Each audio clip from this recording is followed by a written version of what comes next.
did you have some sort of ideas about Muslims, and what do you think now? What's your idea of Muslims and terrorism?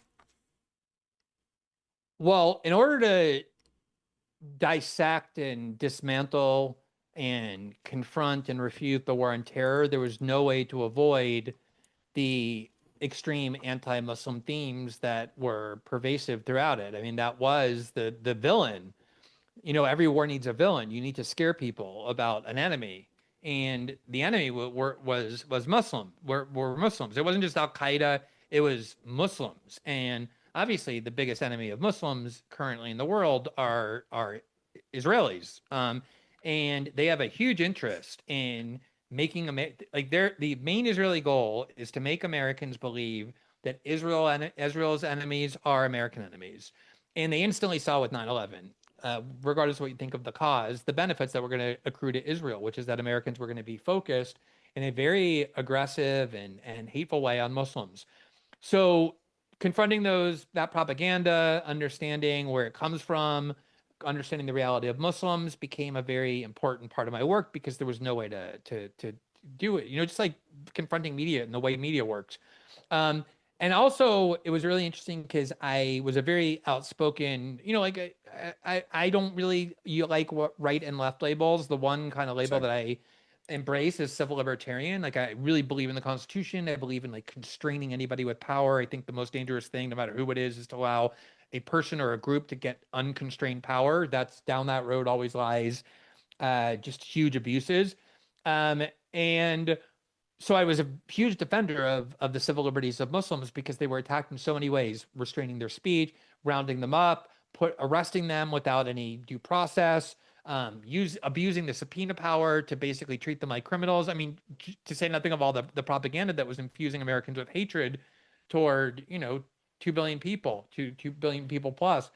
And so I got invited a lot at the beginning of my journalism career to speak to like CARE and Muslim groups about civil liberties, not about like religious stuff.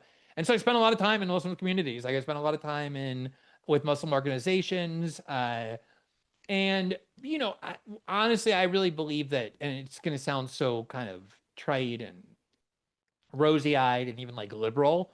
Um, but I don't I think all religions are after the same thing. I think they're all capable of the same kind of evils. And in general, I group-based critiques um are ones that I just instinctively dislike. But in this case, the idea that Muslims in general or Islam was some great threat to the United States because of 9/11 didn't withstand even the most minimal scrutiny. And so, and especially because, even if you wanted to put the blame on Muslims or so like Al Qaeda or whomever for 9/11, there was decades of attacks in the Muslim world by the United States, by the Israelis jointly that would have made the 9/11 attack or any other kind of response rational as well. So for a lot of reasons, I never embraced anti-Muslim propaganda and pretty much had contempt for it from the start, and I do more than ever now. And I would also say that as the awareness of Israel's dominance of American politics becomes more and more known, especially among younger people, but even people who are older, um, their strategy, the last kind of that desperate glass gas, besides having Larry Ellison buy TikTok and every other media outlet he can get his hands on, and censoring the internet, the last gasp to try and redirect Americans' hatred and fear toward Muslims. And the Iran war is part of that.